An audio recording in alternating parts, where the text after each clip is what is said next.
Let me go ahead and go over everything. You can if you want to, sir, or might as well just knock it out while you're there, sir. Using the monthly sheet, which is gonna change a little bit, get more detail. The responding calls, it was 45, 4 accidents that we worked, myself and the previous officer. We had 3 arrests, it was actually 4. There was 1 that he made as well.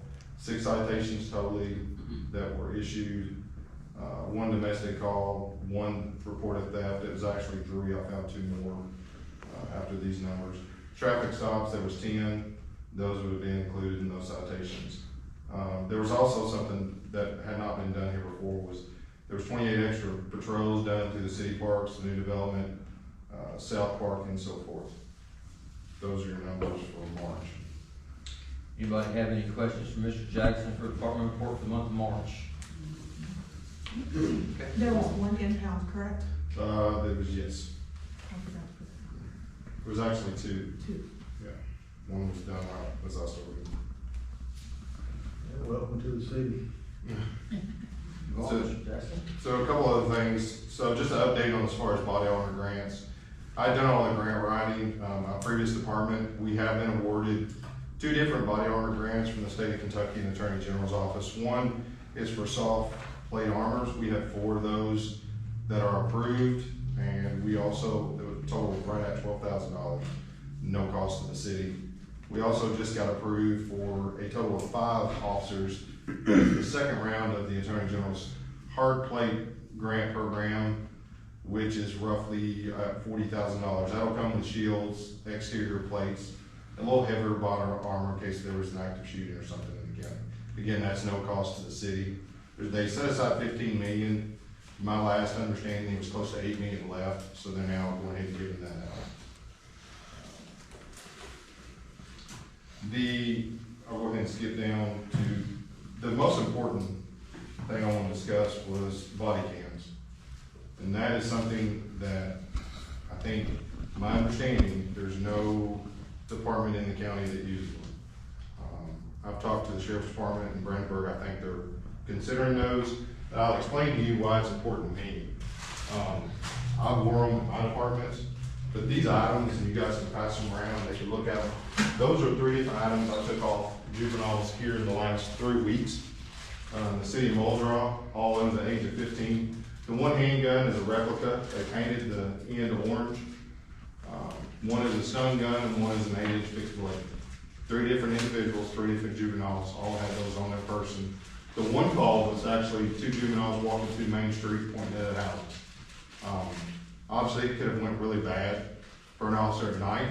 I noticed the orange as soon as I did up, went through my training, there was no issue. But that's important with the whole body armor, and as well as the body cam, even more so.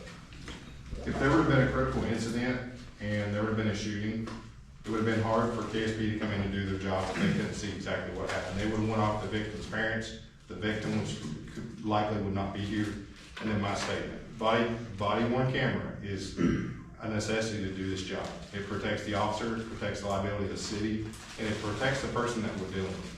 It also cuts down on complaints. If there's a complaint that comes in to the mayor or myself on me, then he can look at it and he can adjust it and address it.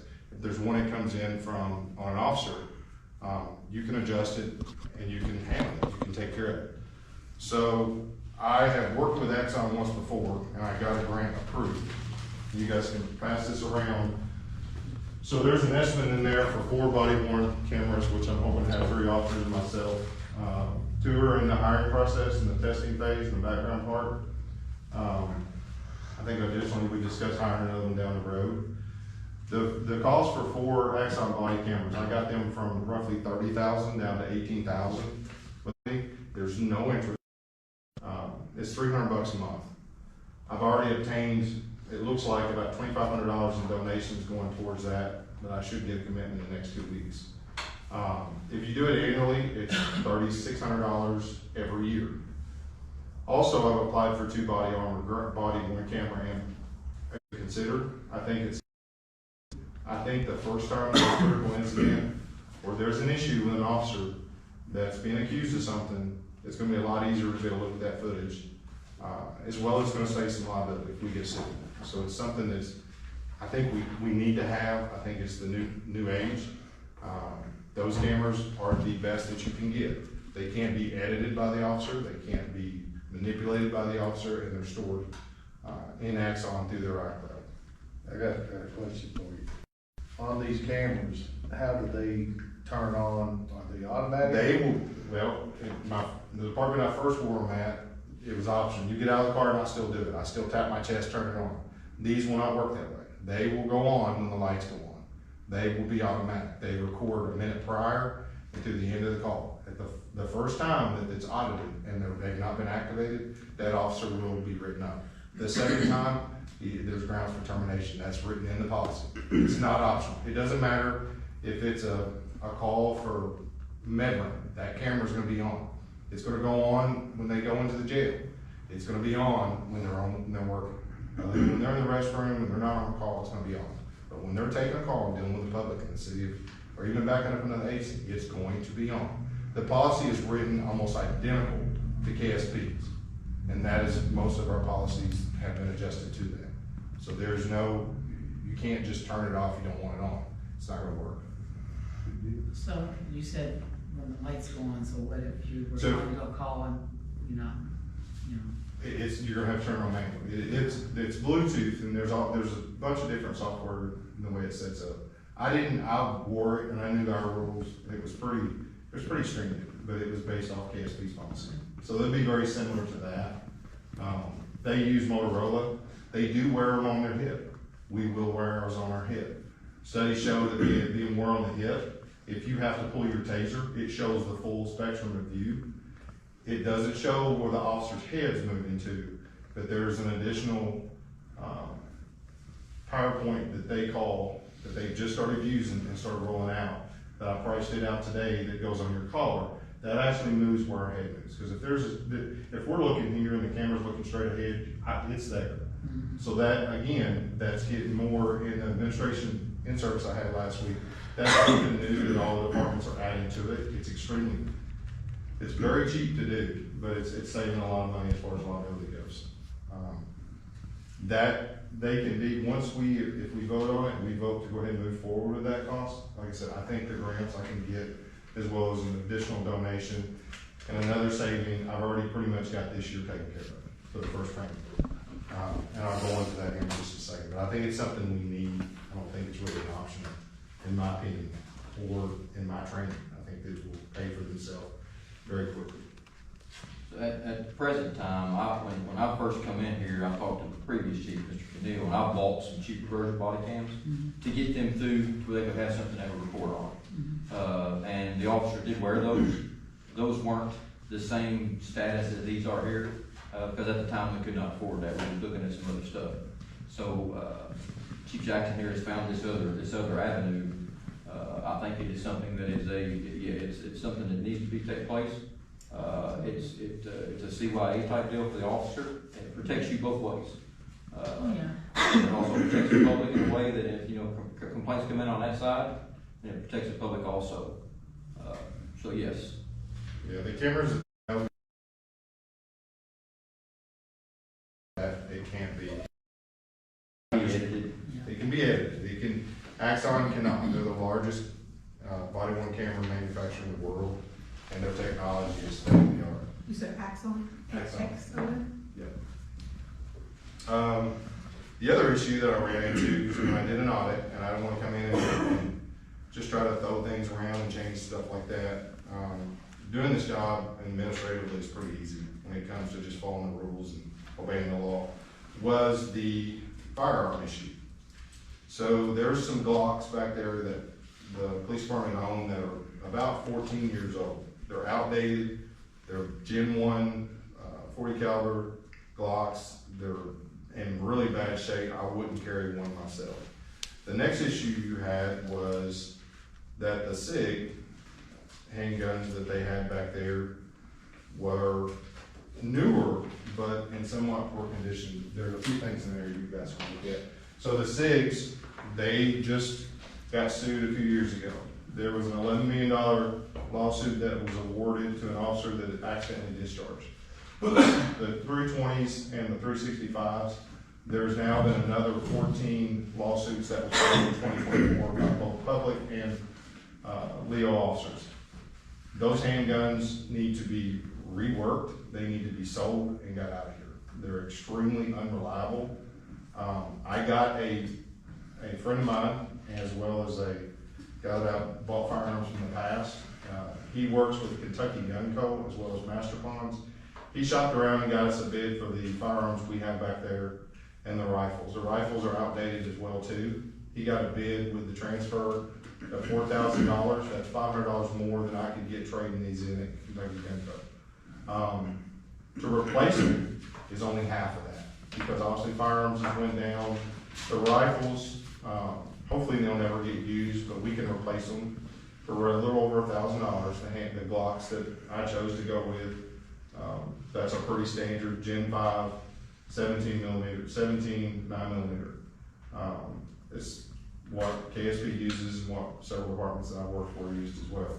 We can wholesale those firearms that are outdated and carry a huge liability just owning them, much as well carrying one, and replace them for half the cost. We can use that money that's surplus over of the $4,000 or whatever's left, which should be maybe a little less than $2,000, and place towards the body cam fund and go ahead and pay that along with the donation.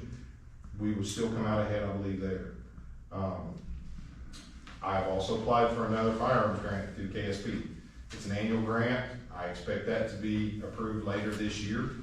We can use that for additional firearms. We can upgrade. We can then surplus these on that we buy. There's a ton of grant money out there, and I think I'm pretty good at getting it. I've wrote several grants, got them approved. My other department, I think I was almost $500,000 worth of grants that I got approved. Actually, we got a deputy hired as well. So I've got some good friends that write as well, Brad. And then I left a message to talk to the lady at Lincoln Trail, work with her as well. So that's something that, you know, I'm asking you guys approval for as far as the surplus and updating those. It's going to cost the city zero. We're going to actually get money back and lower our liability as far as what duty weapons our officers are carrying. The other thing I was wanting to discuss was the impound fees. And what I'm trying to do is get us to where we need to be with equipment, with liability, lowering the risk of liability so we can focus on doing what we need to be doing, and that's out here taking care of the citizens. But doing it in a safe and a very reliable way. Is the impounds. I don't know, I couldn't figure out when the last time that has been updated, but going off the County Sheriff's Department, I couldn't get an answer on Brandenburg's surrounding counties, their impound fees and stuff. I came up with a small increase on that would help pay for a lot of additional things as well as help our budget and so forth. Because there's going to, as we get active, there's going to be drug seizures, there's going to be impounds and so forth. It's not outdated, it's not been updated in a while, and I think the sign that was back there was pretty old where it was hanging. But I put a copy of little metros in here. Their whole ordinance and stuff. I spoke to that officer that's over the impound lot there in Louisville. He said what we're charging now is pretty inadequate and it's well below the state average. And it's not a huge increase, but it is a small increase. Again, that doesn't affect the city any, it just affects the people that we have to impound their vehicle. And the copy of that is in there. Other thing was, we've got a lot of surplus LEOSO and Department of Justice equipment set in the city around here. The police department, that it's a great program that needs to be surplus and audited off. There's several trailers, a generator, there's a forklift, there's several different items based on what I figured on the book from the previous chief. He's got a list of the equipment that he had got through that program. All of the equipment that we own presently is set to expire at the end of this month. That means after the end of this month, I go through one more step process. They release it to us completely. We can then surplus it, take those funds, put it into the city's budget, and then get additional equipment if we need it and so forth. I think that's pretty much it. As I said, I've got 2, now it looks like 3 officers in the testing in the background. investigation process. I've got another officer to actually help me do their background, because I'm not got a lot of free time during the day, so they're scheduled to test this week, and then I've got another gentleman that's supposed to test in a few weeks after that. So it's one of these, people we talked about before? Now, these are now. And we're doing it a little different than it was done before, in a good way. When a new recruit comes to DLCJTs and their POPs testing, there's a contract that KCO requires for new employees that go to, whether it's a sheriff's department or a city police department. It used to be a 3-year contract through KCO. And that if that officer decides to go through the basic training, the city pays for him, it's gonna cost about $50,000. You're paying the salary, his equipment, and the schooling, everything. It's roughly on average through the state, it's about $50,000. If he gets out, if you don't implement this contract, which is pretty mandatory for KRS, that officer can go work wherever he wants to. Now, there is some departments that will buy those contracts out. I had my first one bought out when I switched departments, and it was $36,000. But it's cheaper to do that than it is a lot of times of trying to go through the 8-month process of finding someone, send them through the academy, and get them pre-certified. Doing it this way, we don't have to worry about someone that you want to hire and they can't pass the test or they can't stay in the academy physically. They're pre-certified through this program. Once they're interviewed by the city council and myself and the mayor, and they're hired, they are then sent to the academy. When they graduate, before they graduate, they sign a new KCO contract, which is mandatory throughout the state. It's what all of us are using. It's a 5-year contract. So they are required, and the gentlemen, the 3 that are going through this process, they are fully aware of this. It is told to new recruits in every department. You're gonna work here, we're gonna send you to the academy, we're gonna give you the opportunity, you're gonna give us your time. That's not to say they won't be bought out, or they could be terminated. But if they are here, it gives us something to kind of hold on to them with, as well as just treating them right. But that contract is now 5 years. It changed last year. The old contracts are no good anymore. So all new recruits going through DLCJT training, they now sign a 5-year contract. So you could possibly have 3 officers that, if they're treated well, and I'm sure they will be, start their career here and then leave at a later date. There is not, a lot of times, even administration changes, they stay because they want to stay, not because of the contract. The contract says, it doesn't say, if there's a new sheriff elected or there's a new chief, the contract's null and void. It is a contract through the city of Muldraugh and through the employment of the city. They have nothing to do with administration. I think that's it. And that's only for new hires. So if you get a lateral transfer, basically you're just hired in, you're already academy certified, that's a lateral transfer. Because we're not paying the same number. Yes, yes, and then unless, he has to have some in-service for all, that's that annual service training. So, yeah, that's on the lateral side. Yeah, the laterals, we've got to do an annual 40 hours. I'm at 62 hours already this year, because I'm doing some extra training. Previously, we had KSP do a lot of the cases. My understanding, the sheriff's department, they handle all their internal stuff here. So I'm getting certified in child sexual assault and some other things, mental health and so forth, that I'm already certified. So I'm kind of adjusting to where I'll carry the load a lot more through certifications and additional in-services. So, starting off with Chief Jackson's body camera request. So he said actually a little $300 some odd a month. You can pay it. For an annual fee. He believes we've cut out a few things already in his budget that he opted not to use anymore. The previous chief wanted it. Mr. Jackson opted not to use it, so we've cut some services out that freed up a little bit of money for him. So that being the first thing, and I do believe our current budget will handle that, no doubt. Yeah, if you figure in the money that we cut out in the MDTs, which was Sure. right at $1,400 a year in Yes. software, plus the surplus we'll have from the firearm surplus, Yes. that'll pay for this year. Sure. So, and then by next year, we'll have the grant, they'll be paid for. Sure. So, council, can we get to, is something you all want to discuss a little more, or is it that's something that you all think that, man, I think we should be able to handle it, no problem, looking at the budget. It is something that is a necessity, I do believe, for today's society and law enforcement. And it's not just law enforcement now, this is also filtering down through emergency services totally. You've got a lot of your big city fire departments that are starting to wear body cams also, and your EMS are starting to wear body cams also. Just because attack on a first responder is now a felony offense. If you get into a fight, that's an automatic felony. There's no, that's like not passing go in Monopoly. So We have so many people nowadays who are out to do that. You're right. So I guess if we want to proceed with that, let's get a motion to. Is this just for the hip body cam? This is just where that body cam can be worn. It can be worn here or on your hip. I was saying that in the policy, we're gonna wear it on our hip because it gives a better line of view. Okay. That's it.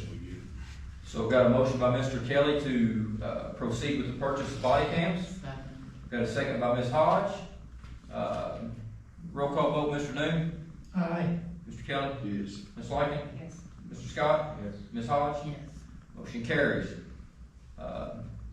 The firearm surplus, we have to declare those, everything that he's got right now, we have to declare surplus property to you all. Then once you all declare surplus property, he can do what he needs to do to go along with for sale of the surplus property to purchase the current property. So if you don't have a list of those, you don't have a list of everything. I've got a list, I'll get that to them. Okay. Well, I do have a question about that. You Yes. said those are not safe given. Well, they'll be remanded and refunctioned to the wholesaler, gun code, they'll be remanufactured. Okay. I'm not carrying a SIG, no. I'm Well, I carrying- get that, but I'm just saying, I don't think we wanna sell something to somebody. So it goes to a gun distributor in Barstown is where that's at. Kentucky Gun Company is who that is. They will rework that through their they got a gunsmithing division in that group, and then they will resell those out as surplus as actually But they're gonna do something to modify it, Yes. fix the Yeah, problem. as a previous law Yeah, enforcement firearm. we will transfer them over to Mr. Yes. Crump. Mr. Crump can decide whether he wants to sell them. He will go through Master Pond or he'll go through gun code. That'll be him. When he meets me and signs, he's paying the $480 firearms transfer. That's totally them. They're as is 100%. He knew that going into it. I'm not carrying a SIG. I would not carry one. The firearm I carry is owned personally by me because of the liability. If I'm gonna have to pull my duty weapon out, I need to know it's gonna work. So if you could, I mean, it's up to y'all. You want to go ahead and make a motion now to surplus that, or do you want to see a list of what he's got to surplus first? I just wanna make sure that we're not putting something out there to Sure. somebody else that's not. Yeah, no, it will be reworked through a gunsmithing unit before it's even put out for resale, yes. Yeah, there's 2 handguns, 3 rifles, and 3 shotguns. The shotguns probably never been fired, and there's absolutely no reason to have them. ETL just sold all of theirs. There's 0 reason. I'll go ahead and make a motion. Got a motion by Mr. Kelly to surplus current firearms in the Muldraugh Police Department to sell for updated purchasing of new firearms. I'll second it. Got a second by Mr. Noon. Roll call vote, Ms. Hodge. Aye. Mr. Scott. Yes. Ms. Liken. Yes. Mr. Kelly. Yes. Mr. Noon. Aye. Motion carries. Now, the DRMO stuff, once it comes off the books, he will come back to us next month probably, because it'll be done at the end of this month. We will surplus that property. That allows him to go. We use GovDeals, an online auction site. We will list that property on GovDeals. We've got another item to list on GovDeals also, an impound vehicle. We will sell that stuff out.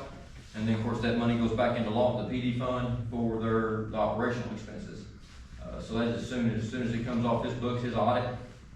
We've been using that program for several years here. It's paid off 2 or 3 police cars. It's bought some other stuff here also. They had it locked down for a little while. They've kind of opened it back up again, my understanding. So it's a good program kind of to get involved in. So, but that'll be once we get his stuff off his audit off equipment off the audit, then we can surplus that next month, and we can proceed to sell that through GovDeals.